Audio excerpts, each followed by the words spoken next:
সকলো শিক্ষাৰ্থী যিসকলে এইচএছ ছেকেণ্ড ইয়াৰৰ এক্সাম দিছিল তেওঁলোকে অতি আশাৰে বাট চাই আছে তেওঁলোকৰ ৰিজাল্ট কেতিয়া ঘোষণা হ'ব কিন্তু এতিয়ালৈ কোনো অফিচিয়েল নটিফিকেশ্যন অহা নাই ৰিজাল্টক লৈ চ' যেহেতু সময় আৰু বেছি দিন নাই অতি শীঘ্ৰে তোমালোকৰ ৰিজাল্ট দিব গৈ আছে কিন্তু কেতিয়া দিব এইটো বৰ্তমানলৈ ডিসাইড হোৱা নাই কোনো আপডেট অফিচিয়েল অহা নাই চ' যেহেতু এক্সামৰ ৰিজাল্ট দিবই অতি শীঘ্ৰে সেইকাৰণে তোমালোকে কি কৰিবা তোমালোকে ৰিজাল্ট দিয়াৰ আগতে যোৱাৰ পাছত এই যিটো এপ আছে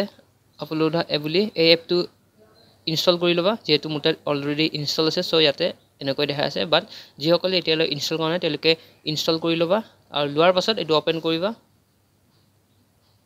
কৰাৰ পাছত এনেকুৱা স্ক্ৰীনত দেখা পাবা য'ত ইয়াতে তোমালোকে মোবাইল নম্বৰটো লিখিবা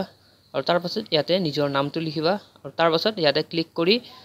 তুমি কি ষ্ট্ৰীমৰ হয় আৰ্টছ কমাৰ্চ সায়েন্স কি ষ্ট্ৰীমৰ হয় সেই ষ্ট্ৰীমটো সিলেক্ট কৰিবা আৰু সিলেক্ট কৰাৰ পাছত ইয়াতে যিটো ৰেজিষ্টাৰ বুলি আছে এই ৰেজিষ্টাৰত ক্লিক কৰিবা আৰু ৰেজিষ্টাৰত ক্লিক কৰাৰ পাছত যেহেতু ৰিজাল্ট ঘোষণা হোৱা নাই সেইকাৰণে এতিয়ালৈ ইয়াতে কোনো একো শ্ব' কৰা নাই কিন্তু যেতিয়া ইয়াত ৰিজাল্ট শ্ব' দিব তেতিয়া ইয়াতে তোমালোকে দেখাই পাবা বৰ্তমান ইয়াত লিখা আছে টু বি এনাউন্স চুন অৰ্থাৎ অতি সোনকালে ৰিলিজ হ'ব কিন্তু কেতিয়া হয় এতিয়ালৈকে আপডেট অহা নাই যিহেতু চ' তোমালোকে এইটো এপ আগতীয়াকৈ ডাউনলোড কৰি ৰাখিবা যাতে তোমালোকে ৰিজাল্টটো সহজে ল'ব পৰা মোবাইলতে